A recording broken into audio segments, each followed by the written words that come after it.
Bismillahirrahmanirrahim. Assalamualaikum warahmatullahi wabarakatuh. Sebelumnya, perkenalkan nama saya Muhammad Rifki Ramadhani dengan NPM G1F022039. Pada kesempatan kali ini, saya akan membuat video micro teaching untuk mata kuliah proyek sistem basis data, yang dimana sebagai persyaratan untuk seleksi asisten praktikum semester ganjil program studi sistem informasi pada tahun 2025. Nah, adapun pembahasan yang akan kita bahas pada micro teaching di sini, yaitu yang pertama, stack yang digunakan. Yang kedua, yaitu pembahasan mengenai DDL dan DML.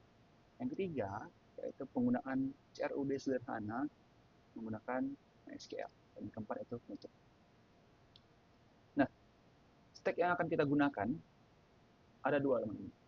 Yang pertama, yaitu Laragon sebagai paketan untuk database-nya. Yang mana di sini sudah include sebuah database yang bernama MySQL. Nah, yang kedua yaitu MySQL. MySQL inilah yang akan kita gunakan untuk mengelola data di database. Selanjutnya, kita akan membahas mengenai DDL dan DML. Nah, apa itu DDL dan DML? Nah, untuk DDL atau Data Definition Language merupakan kumpulan perintah pada SQL untuk menggambarkan desain dari basis data atau database. Nah, untuk fungsi dari DDL ini kurang lebih ada dua yang sering kita jumpai. Yang pertama yaitu create database, yang dimana berfungsi untuk membuat database baru. Yang kedua yaitu create table, yang dimana untuk membuat table pada database. Nah, DML merupakan perintah SQL yang berhubungan dengan pengolahan data dalam table pada sebuah database. Untuk DML ini merupakan singkatan dari Data Manipulation Language. Nah, perintah yang sering kita jumpai di DML ini ada 4 kurang lebih. Yang pertama itu select, yang dimana perintah yang digunakan untuk menampilkan record atau data pada sebuah table yang telah kita buat menggunakan DDL atau Data Definition Language, terutama di perintah ini, create table. Nah, yang kedua yaitu insert, di mana perintah yang digunakan untuk menambahkan record baru atau data baru pada table.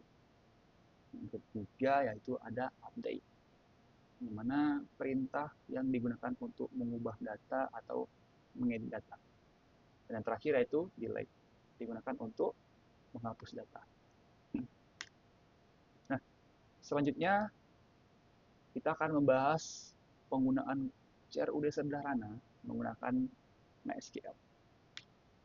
Nah, sebelum kita jauh membahas terkait dengan CRUD atau penggunaan CRUD di MySQL, kita akan membahas tentang definisi sederhana dari CRUD. Nah, kalau kita bisa lihat di sini, CRUD adalah singkatan dari create, read, update, dan delete. Nah, keempat hal tersebut merupakan perintah dasar dengan peran yang esensial dalam sebuah aplikasi database yang sifatnya relasional. Nah, jadi teman-teman, untuk create ini dia menggambarkan perintah di MySQL sebagai insert, read dia menggambarkan sebagai select, update dia menggambarkan sebagai update, dan delete dia menggambarkan sebagai delete. Nah, pertama-tama kita akan membuat sebuah database dan table. Nah, ini kita menggunakan DDL atau Data Definition Language. Yang pertama itu kita create database. Caranya atau sintaksnya, create database, nama database-nya apa. Oke. Setelah itu, setelah kita sudah membuat database-nya, kita akan menggunakan database tersebut dengan menggunakan perintah use nama database-nya apa. Nah, setelah itu barulah kita bisa membuat table di dalam database tersebut. Nah, kurang lebih sintaks untuk membuat table seperti ini ya. Create table, nama tablenya apa, ada kolom-kolomnya ya. Misalnya kita menggunakan 3 kolom, jadi kita kolom 1 itu atributnya apa, misalnya ID dan tipe datanya apa. Yang kedua yaitu misalnya nama, untuk tipe datanya apa. Begitu juga untuk di kolom 3. Kurang lebih seperti itu. Nah, barulah kita menggunakan perintah dari DML atau Data Manipulation Language. Karena kita sudah membuat table, kita bisa menggunakan semua dari fungsi-fungsi atau sintaks-sintaks di sini. Tapi sebelum itu, kita harus menginput datanya terlebih dahulu menggunakan sintaks create. Caranya seperti ini. Insert into nama tabelnya apa, dengan kolom-kolomnya apa yang telah kita buat di sini tadi secara berurutan ya. Kolom-kolomnya apa dan value atau datanya apa secara berurutan. Value 1 itu menggambarkan kolom 1, value 2 itu menggambarkan kolom 2, dan value 3 itu menggambarkan kolom 3. Nah, setelah kita sudah memiliki datanya, barulah kita bisa menggunakan ketiga fungsi ini. Kalau kita ingin menampilkan data, kita bisa menggunakan read, yaitu menggunakan select bintang from datanya apa atau tabelnya apa. Misalnya di sini customer. Oke. Yang kedua atau yang ketiga, maaf, kita bisa mengubah atau mengedit data yang telah kita inputkan sebelumnya. Caranya misalnya kita ingin mengubah data dari atribut nama misalnya. Jadi kita tinggal update saja. Update nama tabelnya apa, set kolomnya apa, kolom nama misalnya.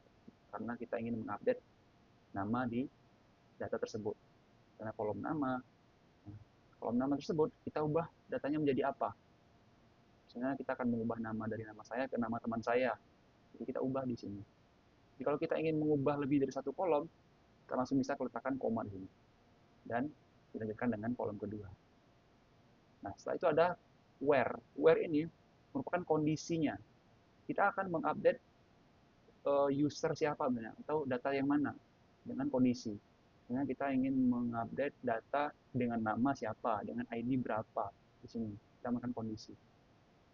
Kurang lebih seperti itu. Itu untuk fungsi update. Nah, yang terakhir yaitu fungsi delete. Caranya delete from nama tabelnya apa, where, kondisinya apa. Lagi-lagi kita menggunakan kondisi.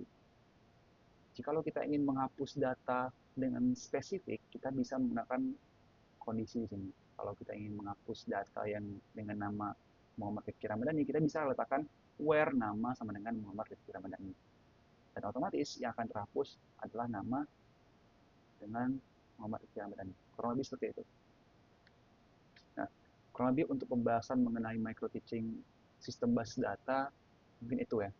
Jikalau dalam penjelasan micro teaching ini saya memiliki banyak kesalahan, saya mohon maaf. Kepada Allah saya mohon ampun. Saya akhiri. Assalamualaikum warahmatullahi wabarakatuh.